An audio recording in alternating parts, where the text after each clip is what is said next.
Kahit gaano pa kadami ang pera mo sa mundo, kung minamaliit mo ang kapwa mo, wala ka pa ring kwentang tao. Maraming mayaman sa pera, pero mahirap sa ugali. Akala nila na bibili ng status at title ang respeto, pero sa totoong buhay, character pa rin ang tunay na sukatan. Hindi mo kailangang tapakan ng iba para maramdaman na angat ka. Ang tunay na successful na tao, marunong lumingon at umunawa.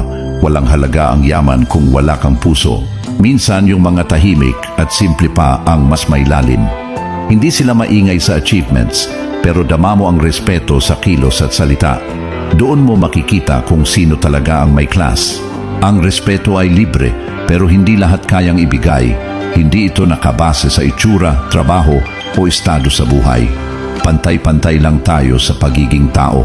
Sa huli, hindi pera ang maaalala ng mga tao tungkol sa iyo, kundi kung paano mo sila trinato nung wala kang kailangang patunayan. Doon nasusukat ang tunay na yaman.